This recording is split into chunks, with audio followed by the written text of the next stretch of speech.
convene the August 16, 2023 regular board meeting in order at 7 p.m. Chris, please call the roll. Marjorie Bartelli. Here. Vanessa Berry. Here.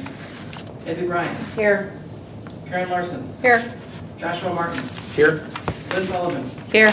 Emily Sostak. Here. Thank you. Agenda item 2, opportunity for visitors to speak. Public comment is for the general public to address the board. Each person will have up to 5 minutes to provide public comment. Is there anyone that would like to speak? I'll speak. Tom Hummel. I know most of you from previously serving on the board and the community in general. Welcome to the new board members. I always think it's good to have new blood on these boards and to have people that live in the district serve their community. I came to talk about the library and the Local Government Efficiency Act. I know you guys have a committee meeting on that tonight as well. First, I want to congratulate the library on some of their efficiencies over the last 6 years. As it's stated in the board packet, the library reduced its levy between 2017 and 2019 by a total of 18%. It kept it flat in 2020 and improved its transparency by recording all of its board and committee meetings. And obviously the recent building renovation, among other things, will help make operations more efficient. Second, I want to look forward to opportunities where local government can work together and improve on collaboration and efficiencies. I do want to qualify these comments as I'm speaking as an individual Lisle Park District Commissioner, not on behalf of the entire Park Board or the Lisle Park District. But one opportunity I see is for the Park District and the Library District to come up with an intergovernmental agreement to use the vacant Kingston Avenue property for a neighborhood park. I know this topic has been mentioned in the past and even recently, but as both entities are going through the Local Government Efficiency Act, I think this is an excellent time to explore this possibility.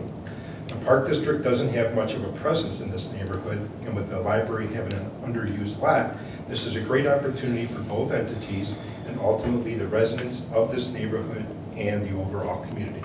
Thank you. Thank you. Thank you. Any emails or any? Okay, thank you. We'll move to item number 3 to approve the LLD resolution 23-06, memorial resolution for Richard Flint. Is there a motion and a second? I move to approve LLD Resolution 23-06. I second. Okay. Can I read? Yes, please. All right. Whereas the Lisle Library District and the broader Lisle community lost a valued member and leader on July 17, 2023 with the death of Richard Norman Flint. Whereas Richard Flint served on the Lisle Library District Board of Trustees for 17 years, since August 2002. And whereas Richard Flint served as board president for 10 years, from 2007 to 2017. And whereas Richard Flint dependably attended board and committee meetings and reliably represented the LLD at intergovernmental gatherings. And whereas Richard Flint chaired the LLD Technology Committee, twice chaired the LLD Personnel and Policy Committee, co-chaired the LLD Facilities Steering Committee, co-chaired the LLD Information Stewardship Committee, served on the LLD Financial Goals Committee, LLD Strategic Planning Committees, and whereas Richard Flint authored a non-mathematician's guide to statistics in 2019 and gifted a copy to the Lisle Library District, now therefore be it resolved that Richard Flint benefited the LLD Board of Trustees with his parliamentary insight and enriched board meetings with his leadership, wisdom, and advocacy, and be it further resolved that Richard Flint served as a model for trustees, and be it further resolved that the Board of Trustees of the Lisle Library District commend Richard Flint for his exemplary service to the district, and be it further resolved that a copy of this resolution will remain on premises at the Lisle Library District, and be it further resolved that the LLD Board of Trustees extends its sincerest condolences to Richard's family and friends. This resolution has been adopted by the LLD Board of Trustees the 16th day of August, 2023. Thank you, Emily. Good job. Discussion. Any discussion, any comments? Sorry. Okay. Agenda item 4. Roll call. Oh, we need to take. Mhm. I'm sorry. Roll call, please. Thank you. Emily Kathy. Sostak. Aye. Joshua Martin. Aye. Vanessa Berry. Aye. Debbie Bryan, Aye. Karen Larson, Aye. Liz Sullivan, Aye. Marjorie Bartelli. Aye. Thank you. Item number 4 acknowledges that Vice President Swistak and Trustee Martin reviewed the July billings in August, and that President Bartelli and Trustee Bryan will review the August billings in September. I got it right, Debbie. Good job. I just don't look at it. Agenda item 5 is the consent agenda. Is there a trustee who wishes to pull something from the consent agenda? If not, may I have a motion and a second to approve the consent agenda? I move to approve the consent agenda. I'll second. Thank you. Any discussion? Yes. Yes? There's a missing "she" on page 6 under number 9, opportunity for trustee comments. It's in the second sentence. It says she mentioned that was pleased, and it should be that she was pleased, with the number of patrons. Okay. We will address that. Thanks. Do you see it, Chris? Thank you. Any others? Thank you, Emily. Roll call? Debbie Bryan, Aye. Karen Larson, Aye. Vanessa Berry, Aye. Joshua Martin, Aye. Liz Sullivan, Aye. Emily Swistak, Aye. Marjorie Bartelli. Aye. Item 6 is the decennial committee. The decennial committee meeting will commence with all trustees, Director Weinstein, Assistant Director Savage, and Resident Member Warner Turner. 6A is introductions.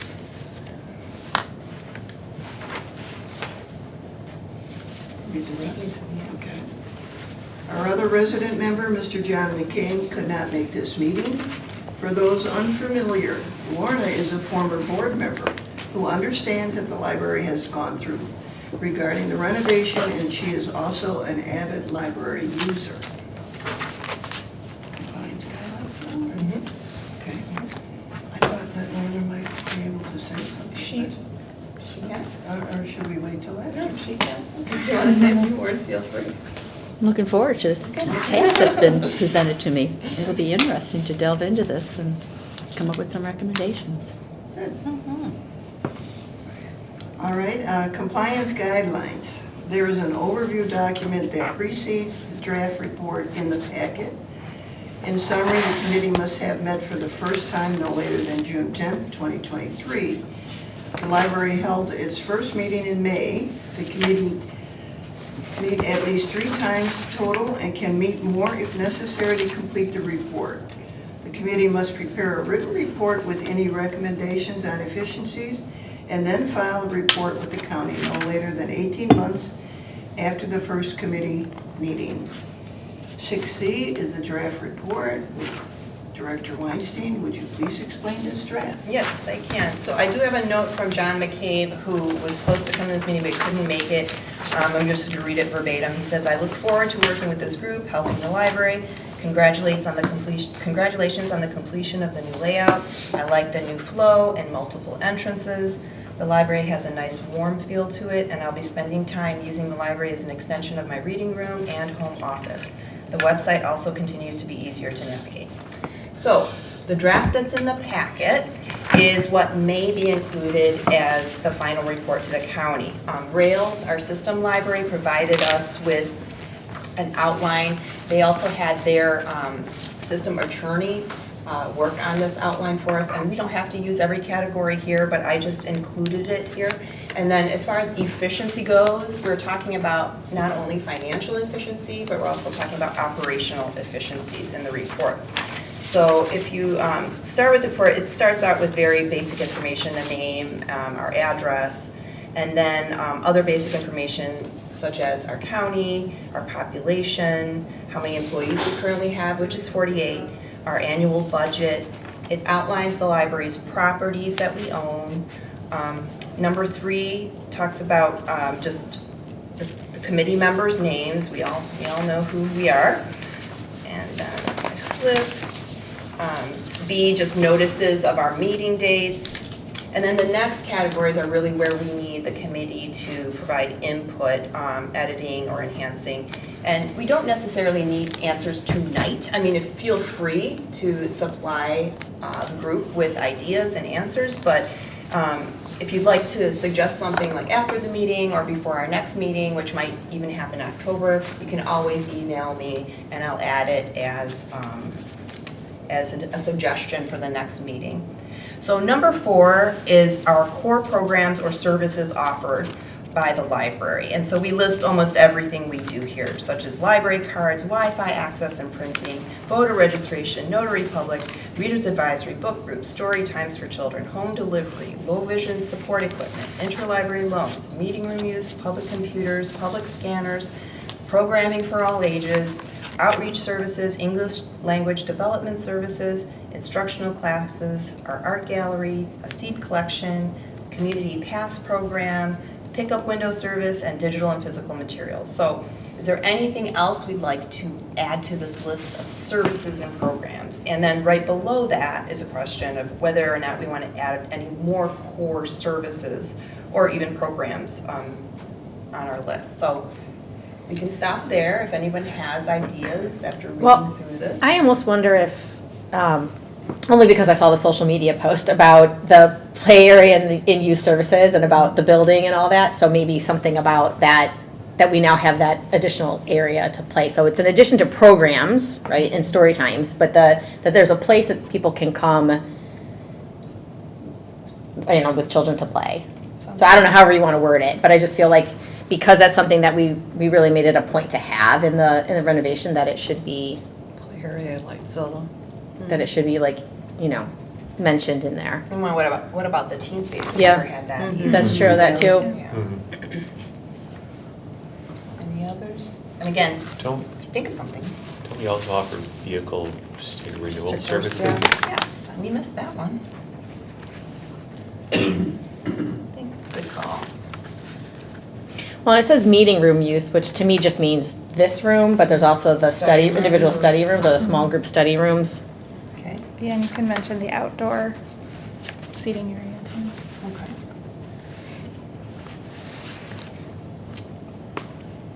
Is there a way to say, there are librarians who help people find a book that can answer a question? Reference, I put Reader's Advisory, which is more book recommendations, but we can do Reader's Advisory / reference. Yeah, I think it's the reference aspect I was thinking of. Okay. Anything else off the top? If not, you know how to find me. Okay, number 5, it just lists any recent awards or recognitions that we received. So obviously the annual Illinois per capita grant, we received a DuPage Foundation grant last year and a Community Service Corporation grant last year. Will and I will look into seeing if, pre-2022, because the template didn't outline how far back you could go, so we'll look into some more there to fill in the blanks. Number 6 lists our intergovernmental and system partnerships, and then those, lists how those relationships benefit us. So if I turn the page, our first partner here is Rails, that's our system library, and then OCLC, which is another, it's Online Computer Library Center, but it's a huge conglomerate where we facilitate all our interlibrary loans through. And then intergovernmental partners like the village, the park district, the school district, and such are listed below that. As far as intergovernmental and larger group partnerships, that's what I put there, but if you think of something else, you can let me know. The way they benefit us is that there's a lot of sharing going on. So our interlibrary loans are our resource sharing kind of component through OCLC and SWAN, which is the other system in DuPage County. Cost sharing, we cost share with other intergovernmental entities like the park district and the village on different ventures or events or programs. And then our intergovernmental partners, we share community information at those meetings, emergency planning. We met when COVID hit, we all met to talk about how to better and more efficiently communicate with the community. And then just future partnership opportunities with intergovernmental. Below that is our community partnerships. So the Friends of the Library, the Lisle Women's Club, the Heritage Society, the foundation, Kiwanis. So if there's any others that you remember us partnering with, and again, Will and I will look over this and fill in the blanks there. You partner with the Rotary Club? You know, I don't, not during my tenure. I've only visited their group and presented at Okay. their group, but I don't think we've ever really Partnered. truly partnered with Okay. them. Can we go back up to number 6? Sure. It says Lisle Fire District, but it's really Lisle Woodridge. hyphen Woodridge Yes, Fire yes. Okay. District. So I want to make sure we get the, Correct name. yeah. Yes.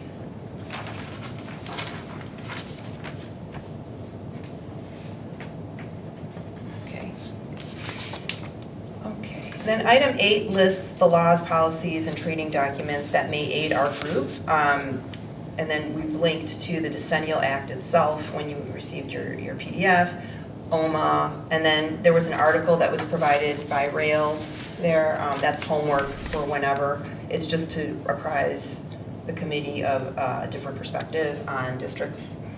And then item 9 lists efficiency implementations that we've already gone through. So as one of our public commenters mentioned, we've reduced the levy.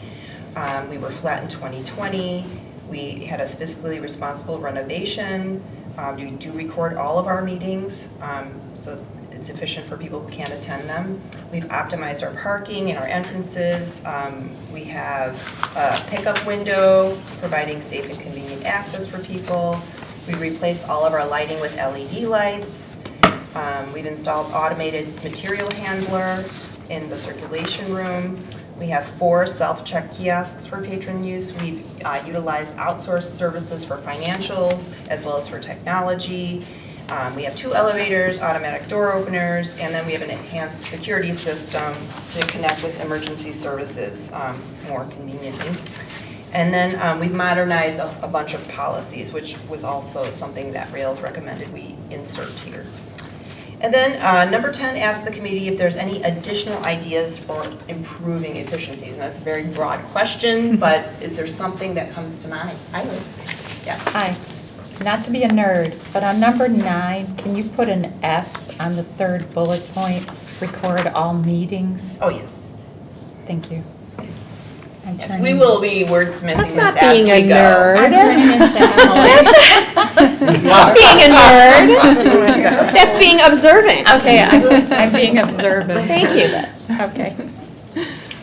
So number 10, as I mentioned, is pretty broad, but if there's anything that comes to mind now or later about improving efficiencies, whether they are financial or operational, we can add that. And then number 11 is pretty simple. It's a summary of recommendations. And again, there's no stipulation that we must implement the recommendations of this committee. Of course, they've got to be feasible, but we would summarize them in like a paragraph at the end saying, you know, this is what we look to do. So I would say that committee members think about all of these areas, talk about or think about, and then we'll talk about what categories can be enhanced, areas for future improvements, and then the next time we meet, we can further hone this report with some of the edits we've done tonight. And then just to mention, we'd like consensus on everything, so the next time we meet, you know, so we've made some recommendations today, but if you email me with some ideas, I will put them in the draft. Again, it's just a draft, but I'd like consensus, or they would like consensus among all of the committee members. Just because someone makes a suggestion doesn't mean it makes it into the final report. We want everyone to feel good about the content of the report, because it will be sitting at DuPage County one of these days. So does anyone have any, just off the top of your head, recommendations for future efficiencies? Or if you don't, we can close out the meeting and then email and talk about it next time. I have a question. So what are they going to do with all of these reports? I mean, what Good question. what does the governor plan to do, or what does the state plan to do with this? I don't think it's the governor, I think it's the counties, because I think the goal was to try to increase efficiencies in the districts. And as, I don't know if you've scanned through that article, Yeah. there's a lot of debate about whether or not having a lot of districts versus less districts in consolidation is a good thing or a bad thing. And so I think the point of this is to show that, you know, as a district, we are efficient, and to, you know, say that we have opportunity for even more efficiency while maintaining quality services. So I can see where that would be more applicable downstate, smaller communities. Well, and it might just be a way to Consolidate. get like every district at least talking on about the it, record, yeah. so that they have a record of what's going on, and there's like a committee meeting to discuss it, so it's not just getting Exactly. forgotten about in certain districts. The good news is, I feel, we've done a great job. And there may be communities that just have never even looked to, you know, To make any effort improvements. towards making efficient, you know, activities, so, Interesting. yeah. Some of the issue, I think, too, is in having worked for the state for a while and having dealt with taxes and everything, some of it's just the perception of Illinois versus neighboring states. Obviously losing population because our taxing system is so high, and it's so multi-structured. When you go to other states, it's a lot flatter, and therefore viewed as more efficient. You don't have all the layers that we've got here in Illinois. And that's the debate, it could be deemed efficient, but is it providing what the community needs? Right. You know, it could be very efficient, but then there's community members or sections of the community who aren't receiving services that they need versus, you know, something else, so. Yeah. So Illinois gets beat up a lot on that. It does. Thank you. Have a motion to adjourn? All right. There's no public comment, so yes. We have to ask for public comment. There's no one here for public comment. Right. But as part of the rules, we have to ask. Thank you. Motion to adjourn. I'll move to adjourn. I'll second. Roll call. We did the motion in a second. Sullivan made the motion. I second. All right. Liz Sullivan, Aye. Karen Larson, Aye. Vanessa Berry, Hi. David Ryan, Aye. Joshua Martin, Aye. Emily Swistek, Aye. Marjorie Bartelli. Aye. Thank you. Tatiana Weinstein, aye. Will Savage. Oh. 'Cause they're all on Oh, the that's committee. right. I'm Yeah. very Oh, sorry. And Lorna. And Lorna. and Lorna. Big one. And Last again. so Tatiana Weinstein, Aye. Will Savage, Aye. Lorna Turner. Aye. Okay, thank you, Lorna. Thank you. Thank you. Thank you. Move to unfinished You're welcome. business. You're welcome to Capital stay. improvement Project, monthly project status update. March 10th meeting. With the reports in the packet. And Director Weinstein. Mark provided me some notes, so if you want to move to his report, I'm just going to read his notes from today. He mentioned that Camosi was on site this week reviewing the open punch list items as well as addressing issues with door hardware and the exterior handrails. I know that they were out here doing that. So now we have one last shot to see if they will remain shiny and bright. He says the interior signage punch list items were being addressed today by the signage vendor, and we are still waiting on some signs to be delivered, so that is still happening. Lighting control devices have been installed, and final programming is anticipated within the next month. But that's good news for us. Financially, over $230,000 of retained monies are still being held until the punch list items are completed and a final acceptance is issued. Other vendor updates include the south lot that's behind us here to the right. That repair is tentatively scheduled for next week, and that is a boring project where they have to dig below the parking lot, correct? Mm-hmm. The south lights are not coming on at night automatically, and there's wiring below the parking lot that needs to be addressed. And paging speakers are on order. There are some areas in the library where we don't have speakers, and that got either overlooked. We didn't pay for it yet. It wasn't included in the renovation, but we've noticed after things were almost done that there's some areas that don't have speakers. So that is on order and coming. Project cost summary, the project remains tracking under budget, around $100,000 under budget right now, and final closeout is anticipated this year pending the receipt of the AV components. And then under the change order summary, hooray, there are no new change orders this month. So if you have any questions about the report, please let me know. I will forward them to Mark, and then if there are any and he answers, we will distribute them among all the trustees via email. Can you refresh my memory about what the plan is for that over there above Chris's head? We're looking, Mark is looking to find a, we don't want to call it handyman, but somebody that can just provide a covering for that old ceiling cover. Okay. Yeah, it's just attached, so we just need something to cover it. Okay. Yeah. Thanks. I just couldn't remember what it was. Yes. I know we talked about it before. Yes. That's that. That's Mark's report. Any questions within that? If you do, email me. Right. Thank you.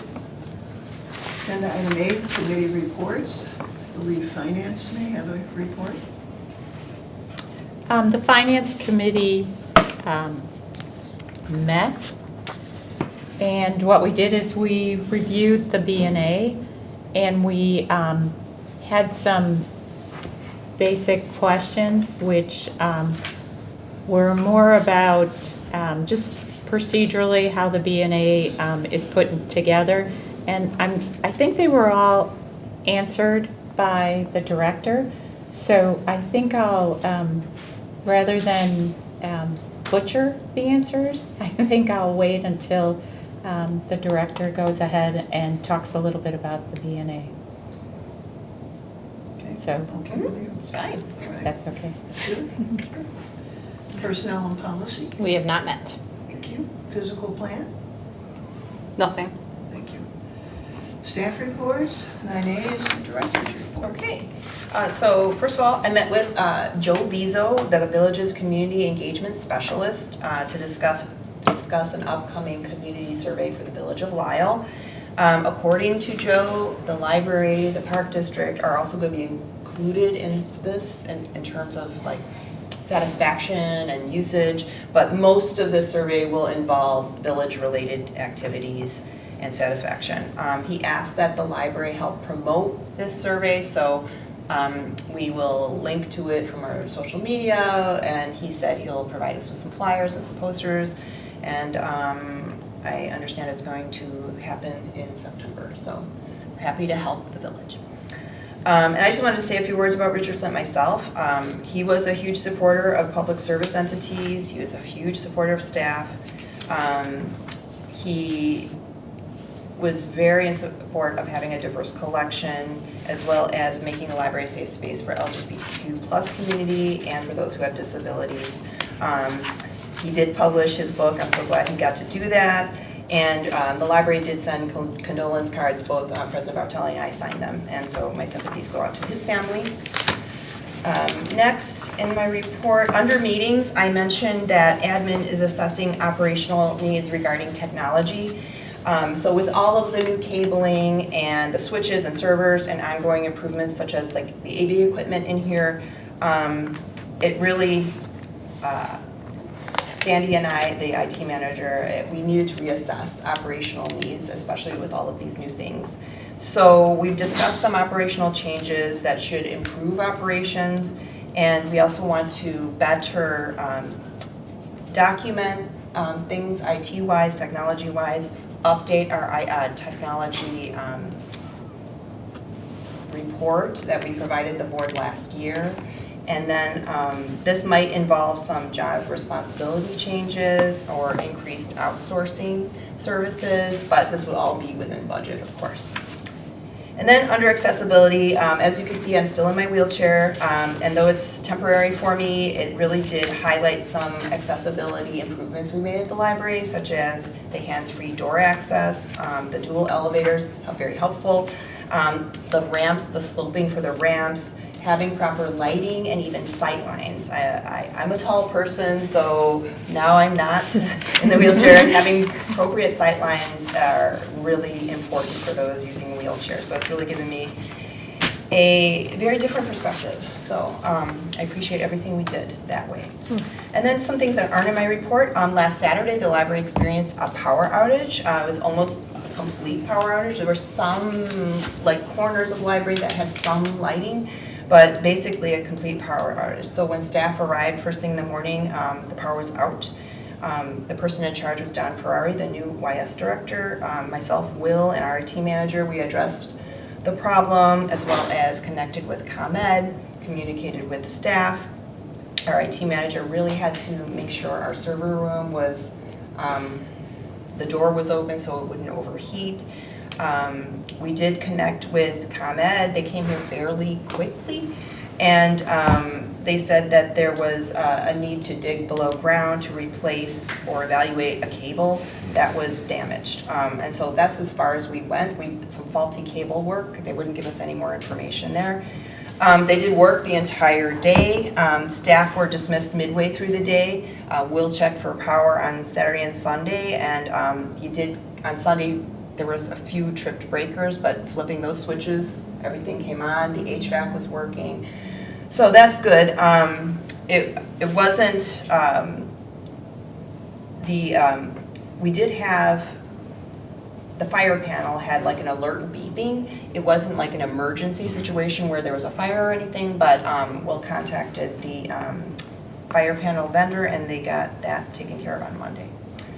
And then speaking of weekend activities, the YS Youth Services Outreach Librarians, Emily and Izolda, visited the Lisle Elementary Back to School Fair, and they spoke to over 300 people that day. So it was a really successful event. Yeah, they talked about our September programs, and then also explained all of our digital resources for homework help on that day. So that was great. Nice. And then lastly, very excitingly, we have our keyless entry cards for trustees. So you will now own your key card. And so apologies for the delay. So there's 2 reasons for that. We needed the door to the admin office to be recalibrated because it just wouldn't read these cards. And then secondly, we had to learn the software program that we had to add you as a new group, trustee group. So we did that. And then if you need to now, all you have to do is swipe your card. There's this little black box with a red stripe on it. You just swipe your card in front of it, it'll turn green, and that will give you access to the admin office. So now, if you're assigned bills, you can come in anytime we're open. You can come in on the weekends. You don't have to schedule it with us. But we would like to know when you're coming so Jackie can leave the box out for you. So just let us know. I plan to come sometime on Saturday. We'll leave the box out for you on the weekend. Okay. Fancy. Yes. Yeah. That's my report. Wow. Can I ask you a question? Yes. I thought of this when you were going through the Centennial Committee stuff. The self-check kiosks. So I'm sure you're aware of this, but if you are checking out more than one AV item, you can only check out one at the self-kiosk. It'll only let you unlock one, and then it won't let you do any more than one, even though you're allowed to check out more than one. There's something with the system that you can't check out, like you can't do it at the self-check kiosk. You have to go over to the circulation desk. There's a problem right now with it. Okay. And you should be able to check out, it was 5. It is not functioning as intended. Yes. I just wanted to know, like, if there was stuff in the works. I mean, I know just because between tech Liam. Services and circulation, we're trying to figure out exactly what the issue is. Okay. You should be able to check out more than 5, but I think originally it defaulted to 5, and now it just lets you do the first one and stops. So I have a follow-up for you then. Yeah. Is it? I thought it was just video games is the issue. Well, so Liam checked out video games, but he also checked out CDs the other day, Okay. and I don't know if it was maybe, both yeah. or if it was just the video games because he went to the circulation desk after he had been there, so I Okay. I wasn't standing right next to him. We are looking into it. Yeah, regardless, tech services and circulation are, Laura and Paul are working together to figure Okay. out where the issue lies. Okay. Yeah. Okay, thank you. I have a couple questions. I came over to pick up my packet, and your folks were really helpful because they had me go to the side door. Oh, when we were out, when the Yes, outage when came? the outage happened. And I very much appreciated that, which meant I didn't have to make a separate trip. However, I am worried about them exiting if there's a fire when the electricity is off. Because the gentleman who went to the main door, you know, the sliders, tried to unlock it. He could not find a way to open that door. Well, we have emergency exits that are just push bar, Okay. and they don't lock. I mean, it's, if you can see there, you push through there. We Okay. have emergency exits. So they could get out. And actually, the doors themselves, there's emergency push through. So the person who was trying to unlock it, he could have just pushed on those doors from inside. Those Okay. are also emergency push open. Okay. Is that what you were saying? Yes. You might want to just make sure that everybody knows that. Yeah. I mean, not that they didn't help me. Mm-hmm. I was just concerned, you know, that they could get out. So staff do know that, but they're also told that is for a fire emergency to push open Okay. the door. Because if it goes off track, we might have to call it Stanley. Like Gotcha, it's gotcha. not. It's supposed to be only for emergencies. Okay. So as much as we want to get you your packet. They did. They did. They did. Yeah. But that brings up another question. Okay. I know we can't financially afford to have multiple generators to back up or to keep the entire library running when we have a power outage. But I do know that there have been multiple times when we've had outages, at least while I've been a trustee. And I am wondering if it's worth costing out generators to keep the IT services up. Because I'm thinking there are certain services that people could still use out of their homes. For example, there was a woman who didn't know, and I guess she's not on Facebook or whatever, she didn't know because she was at home trying to access the website. And she thought if she came to the library, she could just access it from here. And I ran into her in the parking lot, and so she came here thinking, oh, it's just that you can't get in it remotely. So had she been able to access it, she could have done her business. And secondly, we could also communicate with people remotely. So I'm wondering, does it make sense to cost that out? So, you and I communicated a little bit about this on email. So I think the next step, whether it's a generator or providing our Polaris account access in the cloud. Right now, our Polaris account server is on premises. It's always been Answer my question. Yeah, cost prohibitive for us to have that in the cloud because it's resident records and things like that, and there's a lot of like cybersecurity that goes along with that kind of a package. But according to our IT manager, after you and I emailed, the costs are coming down for that. So that would be something that we can put in the next budget cycle, and that's actually coming around the corner. I mean, we start looking at budget stuff December. So we can put that into our budget research to at least provide for a cloud-based resident account server up there. Outside of that, a generator for the server room, that's something we can look into so that it doesn't overheat because that room gets very hot and the air conditioner we have a separate little air conditioner in that room and that of course was out. But thankfully the temperatures in the library didn't get amazingly hot that day. But you never know. And if the server's overheated, like what would we lose? You know? I have to talk to Sandy about that. We do have things backed up in the cloud, but as far as authentication for a patron trying to use, Hoopla at home while we're down, that is on premises. So we have backup information about patron accounts, but it's just that authentication server that is not. And where do we, or how does somebody use a database? Like, let's say Consumer Reports. How does that accessed? You just use your library card and your PIN number, and you access it via our website or the app. So I guess my question is, is that down to, I'm assuming it's down when the electricity is down? No, the website's in the cloud, and you can access the databases. It just will not authenticate you as a patron because it has to come back to the library. Yeah, and say you're a valid patron, you're Liz Sullivan. So if Polaris is down, any service that requires authentication cannot be utilized. Yes. Which includes all of our databases. Right, so even though those databases aren't on-prem, the authentication is, which effectively. Right, so you're shut down, right, Right. so unless we, to get that. So from a user perspective. Right, You're effectively down. it's Right. not usable. Okay. True. But we're looking to Yeah. budget for that. Got it. Gotcha. Okay. Yeah, I think that's a good idea. Any other questions? Assistant Director? All right. So I had several meetings over the course of the month, mostly dealing with the facility and the grounds. I also met with our event team. This is the first time the event team has met in a while, so I was excited to get that off the ground again. We talked a lot about Fall Fest, which is coming up on September 22nd. So I put that down in events. I'll have more details about that specifically next month, as we'll be right before that.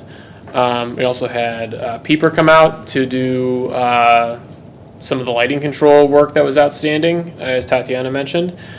We had a tree on the south lot that was heavily damaged by the storms in the last weekend of July that we had to completely take down. So we had the tree service out for that. Metal Master came out to assess some of the gutters and some drainage issues and just some of the leveling that we may need to be done. So I'm still waiting on a proposal from them. But I talked to our rep today, so it should be coming in shortly. And then Johnson Controls came in and completed some outstanding work on the alarm system that was still waiting from the renovation. So knock on wood, we should be closed out with them, and all that work has been done. And then what didn't make it into my report was some stuff from the power outage over the weekend. I had Chicago Metro Fire come out to assess the fire panel. And they noticed that our backup batteries are not in great shape. Two of them are bulging a little bit. All four of them are past their lifetime. So they're going to come out tomorrow to give us all new backup batteries for our fire panels. And that was what the issue was that Tatiana mentioned with the beeping noise, was they were getting a low power, low backup battery. So that'll be taken care of tomorrow. And I also had Bear come out and mulch over the space that had been completely torn up to dig into that cable over the weekend. There was a giant muddy patch that was left over from that out by the garden on the southwest corner. So that's been mulched over and taken care of, so there's no potential slip hazard or anything over there. Was the fire panel replaced as part of the renovation, or is that? Yes. Yes. Okay. Yes. Yeah. Were the backup batteries replaced as part of the renovation? They were not. Yeah. So question, I meant to email Tatiana about this. Is Fall Fest on a Friday? Fall Fest is on a Friday. Yes. Okay. Friday the 22nd from 5 to 7. That's what we did last time. Yep. Yeah. All right. For And it some reason, I was- thought it was a Saturday. Okay. Yeah, no that was a problem. lot of fun. Yeah, we did it on a Friday 2 years ago, and it was one of our most highly attended events. Yeah, I think we had It was 600. crazy It busy. was, it was an exciting evening. I don't know if you did this intentionally, but you managed to pick a day where the junior high, elementary, and high school have nothing going on too. Totally planned. Absolutely. Every other day in September has multiple events, and it is completely clear on the 22nd. There we go. Well done. With So the- all your kids will with the be one gig in here. town. Yes, yes. I can tell you what's happening in all the schools. Expected crowd. Anything else? Thank you, Will. Agenda item 10 is new business. 10A, approve tentative budget and appropriation ordinance 23-04. Okay, I have a motion and a second, and Director Weinstein will provide an explanation. I move to approve tentative budget and appropriation ordinance 23-04 BNA. This is a tentative budget and appropriation ordinance of such sums of money as may be deemed necessary to defray all necessary expenses and liabilities of the Lisle Library District for the fiscal year beginning July 1st, 2023 and ending June 30th, 2024. Second. Okay. So apologies to the finance committee because I'm going to repeat myself a little bit from what we talked about at our meeting, but I just, for the public and for the other trustees here, the BNA is an ordinance that all Illinois taxing districts have to adopt in order to spend the funding the library receives. So we do this tentative BNA in August, and then we have a final draft for board approval in September. And you can see within the ordinance there's a budget column, and this indicates the board-approved working budget.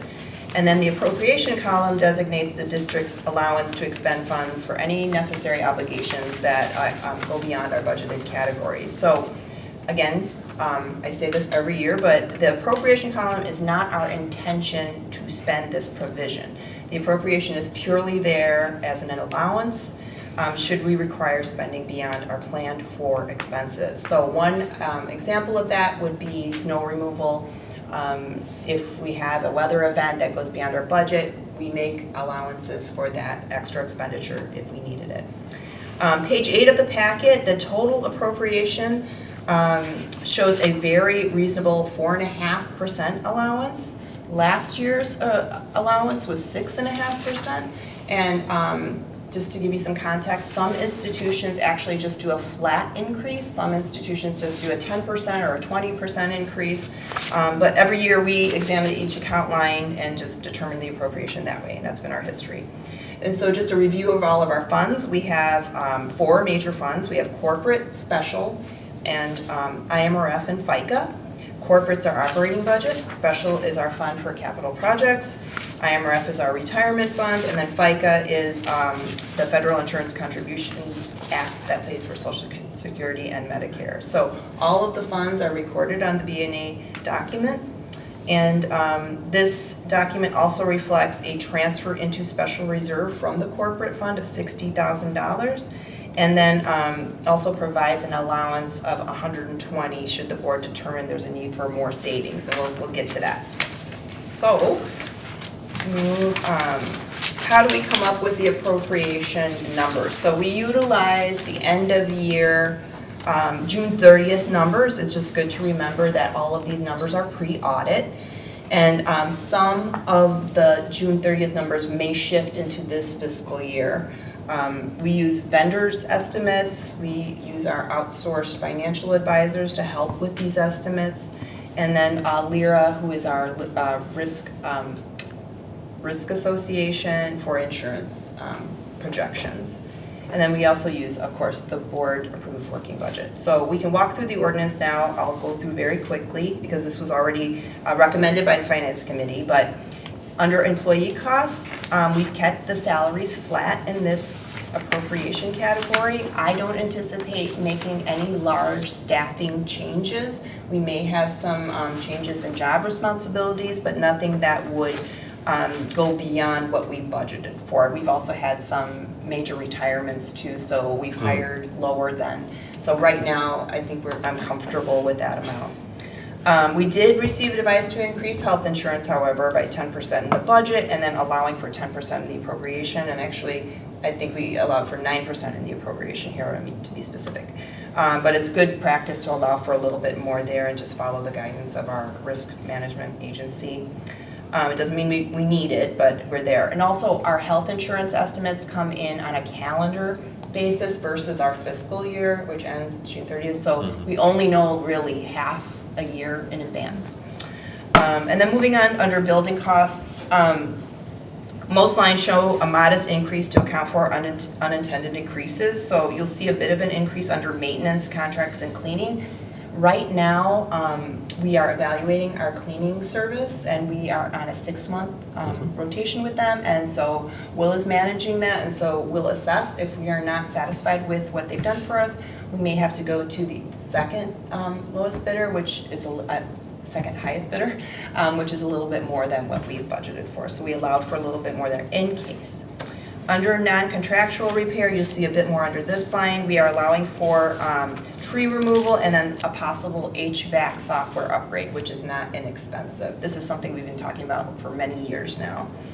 Under operating costs, we are staying very close to the budgeted amounts here, just allowing for some modest increases, most specifically postage, which just increased, and then paper products are still rising costs there. Under insurance costs, we're also staying close to the budget amounts, and then again, these came straight from our risk agency. Under contractual, the two higher totals are under outsourced services and payroll. Payroll is pretty easy, they've just increased their rates. So we allowed for a little bit more there, and then we're going to be increasing our outsourced services because our outsourced IT services, because again, referencing back what we're going to need some more help here with some of the newfangled things we have. Under personnel development, we're keeping close to the budgeted amounts. We're allowing for some opportunities that may arise mid-year. Sometimes conferences just pop up and you learn that, you know, this would benefit the staff, so we're allowing for a little bit more there. And under materials, our budget generally reflects what we end up spending, so the appropriation basically stays about the same. This is not, we're not going to see like some unintended, you know, expenses here generally, so that stays very close. Same with programs. We have a pretty good idea about what we're going to spend. We're allowing a little bit more for community relations in case we want to aggressively promote something in those categories. And then under other expenses, under gifts, we budget, it's a guess number of $5,000, but in case someone generously gifts us with $20,000, we allow for a little bit more here. And under gifts, you have to allow for whatever you, again, guess you may receive. But if someone were to gift us $50,000, we could come back as a board, you could come back as a board and then modify this document again. So especially if we wanted to spend that $50,000 in this fiscal year. So this document is always modifiable, but we have to put in a number in there just in case. Under per capita, we already know this amount, so that number does not change. And then under IMRF, we're currently 100% funded, so we don't have to, we don't need to budget or allow for more funds here as supplemental funds, so we're lucky there. Under debt certificate, we budgeted $66,000 and rounded up to $70,000. There was a question in the Finance Committee about paying off the debt early, so this is our debt repayment.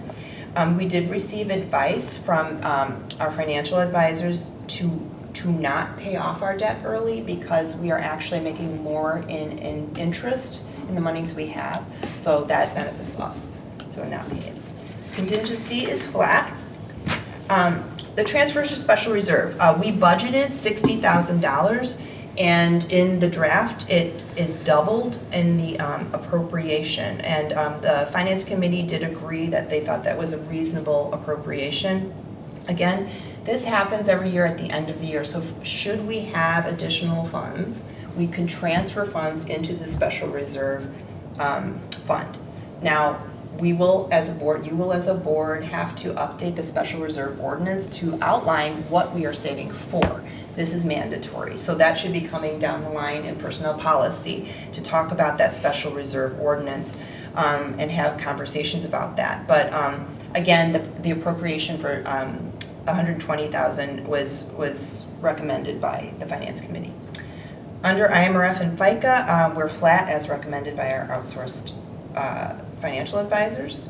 And then under special reserve fund, we've kept things very similar to the budget with small increases in consulting and facility. Under the project expense, you see $1 million. So we don't anticipate spending $1 million.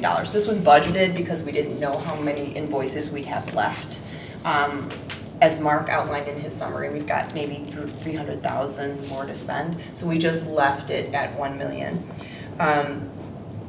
We did increase the security here and facility just because depending on the conversation that the board has or the physical plan committee has, if we decide to develop one of our lots or both of our lots, we may want to put cameras there or some kind of temporary security if we're starting to do some development there. So that's why that's in there.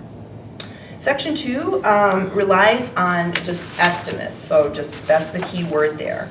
Except for A, the June 30th treasurer's report was provided by Sickage, so that's a solid number from our financial advisor there.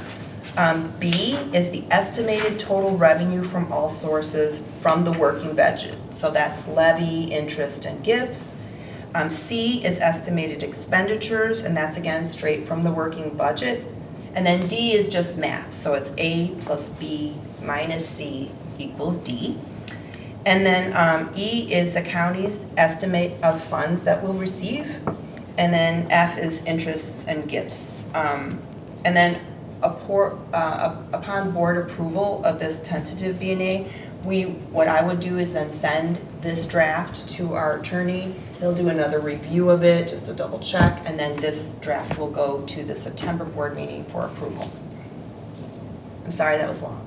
No, That's no, it was that's good. that's Great the outcome. explanation, so appreciated. Thank you. Yes. Any questions? Very well explained.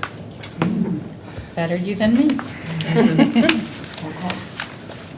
Emily Swistad. Aye. Joshua Martin. Aye.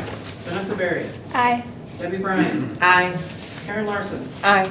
Liz Sullivan. Aye. Marjorie Bartelli. Aye. Thank you. 10B, excuse me, accept Illinois Public Library Annual Report. May I have a motion in a second? I move, oh, I'm sorry. Go ahead. I move to accept the Illinois Public Library Annual Report as statutorily required and to submit the IPLR to the State Library as a condition of system membership. I'll second. That was a tie there. I don't know. Well, Vanessa, that's fine.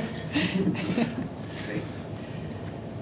Discussion. Oh, okay, so IPLR is, these statistics are very different from our monthly statistics that you see in the board packets. They are differently worded. The state asks us to research different sections of programming, whether we do what they call passive programming or active programming. They just ask us a bunch of questions, and I commend our department directors and Will for answering all of these questions. So the board has really nothing to, I mean, unless you have questions about any of these statistics, the board has nothing to do outside of the review committee of the minutes. Now, part of this IPLR report, even though it's not in here, there's a box that we need to check that says that our board members have reviewed the last fiscal year's board packets. And so I know we're on our way there. We've already had one board member do that, and then we'll have the other two take care of that before we submit this report to the state. And that, as Trustee Sullivan mentioned, this is contingent on our membership and also contingent on, we have to submit this, otherwise we will not be eligible for some grants for the state. So the board just has to accept it. Great. On page 78, it says that Karen's present term ends in May of 2023, but she was reelected, so it should be May of 2027. Yeah, that was the only thing, I caught that too. Yeah. Good. You got that, Chris? Okay. Thank you. I had a question too, something with the, having trouble finding it now, but with the square footage, it was like the square footage went up. Is that because of the renovations, there was more? The only square footage that changed is the two vestibules on the entrances. Okay. Yes. Thanks. So we didn't like expand, but the two vestibules and entrances did increase our square footage. Okay. Is that just because we're using space in a better way? Well, we had to move forward with the vestibules. Oh. The two entrances and the canopies, there are actual rooms that extended our square footage, just by a little bit. Okay, I didn't think of that. Thank you. Any other questions, discussion? Chris? Liz Sullivan. Aye. Vanessa Berry. Aye. Debbie Bryan. Aye. Karen Larson. Aye. Joshua Martin. Aye. Emily Swistad. Aye. Marjorie Bartelli. Aye. Item 10C and 10D, semi-annual review of executive session minutes and review of executive session recordings more than 18 months old. May May I have a motion second to go into item 11A, executive session? And will someone please read the statute aloud? I move to go into executive session under 5 ILCS 120/2C21, discussion of minutes of meetings lawfully closed under this act, whether for purposes of approval by the body of the minutes or semi-annual review of the minutes as mandated by section 2.06. Second. All right, we need to close the, roll call. Roll call. Emily Swissack. Aye. Joshua Martin. Aye. Vanessa Berry. Aye. Debbie Bryan. Aye. Karen Larson. Aye. Liz Sullivan. Aye. Marjorie Bartelli. Aye. Okay, so Chris will turn off this guy and turn off that guy, and then we will close the doors, and then he'll pass out some documents. This should go very quickly. We are now in open session at 8:13 PM. May I have a motion second for agenda items 10C and 10D? I move to release the February 21st, 2023 minutes of the LLD Board of Trustees. Second. We can do another motion. Okay. We can do this. I'll do the second motion. I move to destroy the February 16th, 2022 recording of the LLD Board of Trustees. Second. Roll call. This will be the roll call for the first one. Karen Larson. Aye. Emily Swissack. Aye.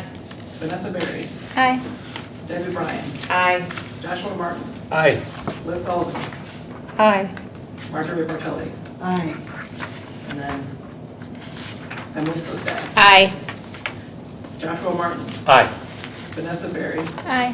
Debbie Bryan. Aye. Karen Larson. Aye. Liz Sullivan. Aye. Marjorie Bartelli. Aye. A lot of ayes. I move to adjourn. No. Oh, almost. We get to talk, We get to Liz. talk now. Oh. So we know. who's You're trying not to giving jump a the comment. gun. You have a curfew tonight, Liz? Item 12, opportunity for trustee comments. We'll start with Emily Swissack. Okay. I You wrote. usually say everything. I know. Well, I wrote myself some notes to make sure I didn't forget to say anything. Very good. So, one thing is I forgot to mention last month during the public meeting was that I was here when the tornado siren went off as a patron with some of my family, and it was really neat to see how the library staff handled the situation. The tornado siren had gone off. We could either vacate the library or we could go to the tornado shelter area, which was in the staff break room area downstairs, which was neat to be in because I haven't been in that since the renovation was done, so that was neat to see that site. But then also just we were getting constant communication from the person who was in charge, which was John Ferrari, and he was giving us lots of updates, letting us know what was going on, keeping everyone safe and occupied. Staff, checked in, make sure everyone was okay, handed out coloring pages if people wanted them, stickers, things like that. And it was just, I felt very safe, and it was nice to see how things are handled in a weather event. So that was nice. So I wanted to put that on the record for today. The other thing that I wanted to mention is that I was looking for something in adult services the other day, but I really wasn't sure where to go. So I went to Xavier to ask him for help, and he did a great job helping me, looking some things up for me, and then he walked with me into the shelves and looked, and so that was really nice. So I really appreciated that. I like how the librarians are all very approachable, no matter who it is and which department. Everyone is very approachable and willing to help. So that was a good experience. I wanted to say congratulations to Miss Katie McMahon, Youth Services Assistant Director. So congratulations to Miss Katie. Also, I wanted to say thank you for taking care of the stain downstairs. I appreciate that. And I wanted to share also that I I have found some new users for the individual study rooms downstairs. A couple of times I brought my high school kids in to do some of their summer work, and I made them sit in the study rooms and do some work, and they were very productive. So it was nice, and they actually really enjoyed it. They enjoyed how it was quiet and they could focus. And so it was nice to see that those being used. I mean, granted, my whole family was taking advantage of them, but it was just nice, and it was a nice community asset that we have here. So that was great. And then I also wanted to, my last thing is, and I've mentioned this before, but I don't think I've mentioned it to the whole board. Back in 2017, when Marjorie, Liz, and I were new on the board, there was a trustee training with an attorney that went over a lot of stuff for the board as a whole. And it was very beneficial. And I was hoping that would be something that we could do again, because this is Karen's second term, but she didn't have that training, and then we have 3 new trustees in Debbie, Josh, and Vanessa, and that it would be nice to kind of have us all hear the information together, just as kind of like a refresher, because I found it very beneficial 6 years ago, and it would just be nice, and then especially with board members that haven't gone through that. So that's that. And also, my last thing, Director Weinstein, it's nice to see you hear more and being able to be in the library. I know that it's been rough for you to be working off-site, and that it is definitely good for your spirits to be back in the building, and we like seeing you here too, so thank you. That's it. I think I should clap on that. There you go. Thank you. Uh-huh. Liz? Everything she said. Ditto. No, I agree. I think you covered everything. My big thing is that I was, I've already brought up the points when we talked, so I'm good. Great, thank you. Josh? Well, I feel like I'm finally getting into the swing of things, reviewing the bills twice now here in July and August. So I'm happy to step in for you if you want me to do that. Absolutely. But no, I'll hold you to that. I appreciate all the work that's put in by Director Weinstein and Assistant Director Savage, especially in preparing these budget reports. Very thorough, and I appreciate what you have provided to us in terms of the thorough analysis of both the expected outlays and then what we're able to levy. So it's very helpful, and you explained it very thoroughly, so I appreciate that. Thank you. Thank you. Karen? I don't have anything. Okay. Debbie?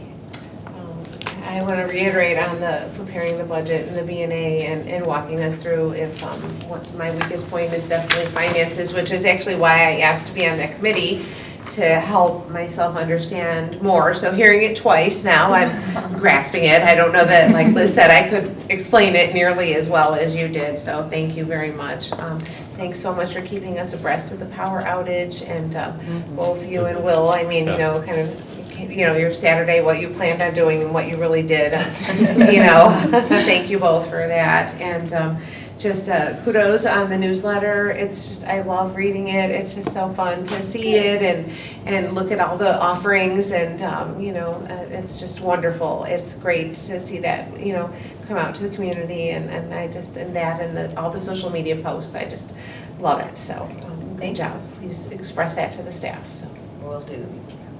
Vanessa? I had a quick question. So I know we have a policy for environmental programming. If I have contacts with groups, should I email them to you, or Yes. is that, okay? Yeah, just email them to me. Another trustee emailed a potential program to me today too, and then I will forward them to the right person. Okay, perfect. And then I had a thank you from a group of 10-year-old boys they were very excited to be featured on the library Instagram page. Is that the Dungeons and Dragons? Yes, with their Dungeons and Dragons books, and they felt very important. They So were. it was nice Yeah. of the library to do that. Stars. Thank you.